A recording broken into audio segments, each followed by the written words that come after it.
warahmatullahi wabarakatuh. Waalaikumsalam warahmatullahi wabarakatuh. Bismillahirrahmanirrahim. Rabbi shrah li sadri wa yassir li amri wahlul 'uqdatam min lisani yafqahu qawli. Apa kabar teman-teman semuanya? Alhamdulillah, luar biasa.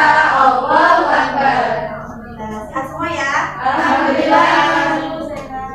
Oke, alangkah baiknya sebelum kita mulai belajar pada hari ini, kita berdoa terlebih dahulu supaya nanti materi apa yang disampaikan bisa kalian serap dengan mudah dan bermanfaat untuk kalian semua. Oke, langsung ya anak-anak. Baik, sebelum mulai belajar, mari kita berdoa. Berdoa, mulai. Bismillahirrahmanirrahim. Raditu billahi rabban wa bil islami dinan wa bi Muhammadin nabiyyan wa rasulah. Rabbi zidni ilma warzuqni fahma. Amin. Oke, apakah hari ini masuk semua? Masuk. Berarti ini ya. Oke, sebelum kita masuki materi pada hari ini, Ibu ingin bertanya sama kalian semua. Kemarin kan sudah di kelas 10 mempelajari tentang sedikit apa itu Muhammadiyah. Kira-kira masih ada yang ingat nggak tentang materi Muhammadiyah itu sendiri apa? Lupa semua ya, padahal cuma beberapa hari. Oke, jadi Muhammadiyah itu di kelas 10 kemarin itu merupakan sebuah organisasi terbesar yang ada di Indonesia yang merupakan organisasi otonom yang didirikan oleh siapa? Kiai Haji Ahmad Dahlan. Nah, Muhammadiyah ini ada kaitannya di bab pertama pada kelas 11 ini, yaitu yang akan kita pelajari pada hari ini mengenai organisasi perjuangan Muhammadiyah pada periode awal. Jadi Ibu harapkan di bab pertama ini nanti mengenai organisasi perjuangan Muhammadiyah, kalian dapat mengetahui siapa pendiri Muhammadiyah, kapan didirikannya, dan di mana didirikannya Muhammadiyah itu sendiri. Selain itu, Ibu juga harapkan kalian nanti mengetahui latar belakang bagaimana berdirinya persyarikatan Muhammadiyah itu sendiri.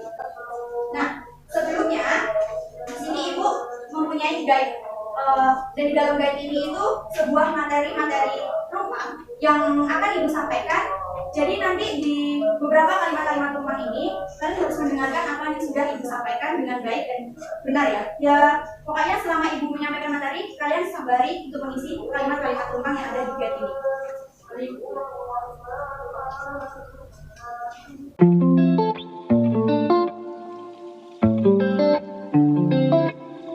Sudah dapat semua guide-nya? Sudah, Bu. Oke. Untuk itu, sembari Ibu menjelaskan materinya, kalian sambil mengisi kalimat-kalimat tumpang yang ada di guide itu ya. Nah, pada periodisasi perjuangan Muhammadiyah di periode awal ini, Muhammadiyah itu didirikan pada tanggal 18 November tahun 1912 Masehi atau 8 Zulhijjah tahun 1330 Hijriah. Nah, di mana nama Muhammadiyah ini diambil dari nama Rasulullah, yaitu Nabi Muhammad SAW.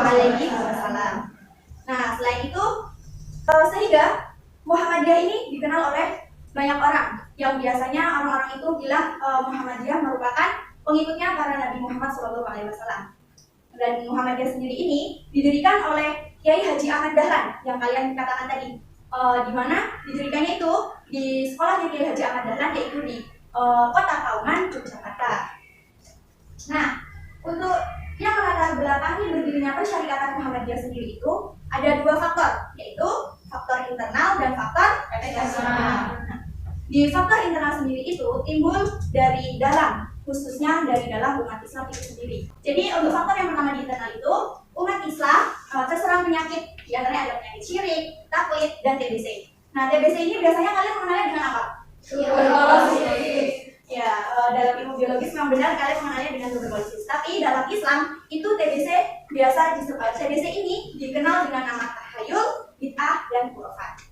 Nah, faktor yang kedua itu ada umat Islam terpecah menjadi tiga golongan. Di antaranya ada priani, santri, dan juga abangan.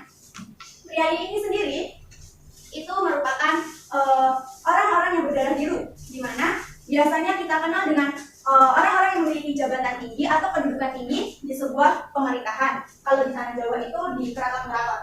Nah, yang kedua itu tadi ada santri. Santri itu kita kenal dengan orang-orang yang menyantren atau yang menimba ilmu di sebuah pondok pesantren. Dan yang ketiga itu ada abangan. Abangan sendiri itu merupakan istilah dalam bahasa Jawa, di mana yang artinya abangan ini orang-orangnya orang Islam, orang yang beragama Islam, memeluk agama Islam, namun orang-orang ini tidak menjalankan syariat-syariat Islam seperti sholat, zakat, puasa. Dan untuk faktor yang ketiga sendiri itu ada sistem pendidikan Islam yang melemah. Jadi sistem pendidikan Islam pada masa penjajahan dulu itu sangat-sangat lemah, sehingga penjajah-penjajah yang masuk ke Indonesia itu mudah mempengaruhi orang-orang Islam atau mempengaruhi sistem-sistem pendidikan agama Islam. Oke, untuk masuk yang kedua yaitu ada faktor eksternal, di mana faktor ini timbul dari luar sehingga mendorongnya untuk didirikannya persyarikatan Muhammadiyah itu sendiri. Nah, faktor itu ada dua. Yang pertama itu ada penjajahan kolonial Belanda. Nah, di sini bangsa Belanda menjajah Indonesia kurang lebih berapa tahun anak-anak? 350 tahun. Nah, Indonesia sendiri itu dijajah oleh Belanda selama 350 tahun. Nah, Belanda menjajah Indonesia itu memiliki doktrin atau semangat yang biasanya kita kenal dengan istilah 3G, yaitu Gold, Glory, dan Gospel. Jadi untuk faktor yang kedua itu ada gerakan pembaharuan Islam di dunia. Nah, di mana gerakan ini terjadi itu karena adanya penyakit TBC sudah menyebar bukan hanya di Indonesia saja, tapi sudah meluas ke beberapa negara Islam lainnya. Nah, untuk gerakan-gerakan pembaharuan Islam dunia ini terfokus dalam 4 bidang. Di antaranya ada bidang keagamaan, pendidikan, perpustakaan atau penerbitan, dan sosial kemasyarakatan. Nah, pada bidang keagamaan sendiri itu terfokus pada pemberantasan penyakit TBC, dan untuk pada bidang kependidikan itu fokusnya untuk mendirikan sekolah-sekolah Muhammadiyah. Dan yang ketiga itu pada bidang kepustakaan atau penerbitan, di mana pada saat ini terbuatlah atau terbitlah sebuah majalah Muhammadiyah, yaitu yang bernama, judul majalahnya itu Suara Muhammadiyah. Majalah ini diinisiatori oleh muridnya Kiai Haji Ahmad Dahlan yang bernama Haji Fahrudin. Dan selanjutnya itu yang keempat, yang terakhir itu ada bidang sosial kemasyarakatan. Nah, pada bidang ini itu terfokusnya pada membantu orang-orang haji atau penolong haji yang ingin kembali ke tanah air Indonesia, dan juga mendapat sebutan organisasinya itu PKU, Penolong Kesengsaraan Umum, di mana di sini itu disebut rumah sakit yang dimiliki oleh Muhammadiyah. Nah, itu materi yang Ibu sampaikan untuk pertemuan awal kita di kelas 11 ini, anak-anak. Apakah gate kalian sudah terisi semua? Sudah, Bu. Ibu beri waktu 1 menit untuk kalian mengecek dan kalian kembali. Oke, sudah semua? Sudah, Bu. Ada yang ingin menyampaikan jawabannya? Ayo, Bu. Silakan Mbak Pranita.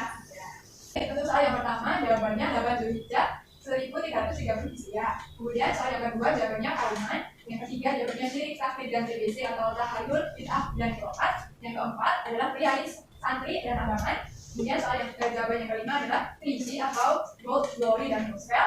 Kemudian soal yang keenam, jawabannya mendirikan sekolah-sekolah Muhammadiyah.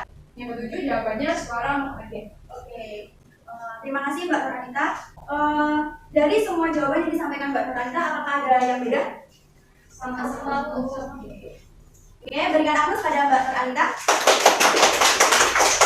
Untuk itu, dari materi-materi yang sudah Ibu sampaikan tadi, terus juga sudah dijawab detailnya oleh Mbak Pranita, apakah dari para anak-anak ingin menyampaikan sebuah kesimpulan? Ya, jadi kesimpulan yang saya dapat bahwa Muhammadiyah itu didirikan oleh Kiai Haji Ahmad Dahlan pada tanggal 18 November 1912 ke-12 di Kauman Yogyakarta. Dan kata Muhammadiyah diambil dari nama Nabi Muhammad SAW. Lalu yang melatar belakangi berdirinya Perserikatan Muhammadiyah itu ada dua faktor. Yang pertama faktor internal dan eksternal. Seperti itu, Bu. Oke, benar sekali. Berikan aku dulu pada Mbak Nur Anissa. Oke, Ibu hanya ingin menambahkan sedikit dari apa yang disampaikan Mbak Nur Anissa tadi. Di antaranya pada faktor-faktor internal itu ada umat Islam yang terserang penyakit, di antaranya ada syirik, taklid, dan TBC. Terus ada umat Islam yang terpecah menjadi 3 golongan, ada priayi, santri, dan abangan.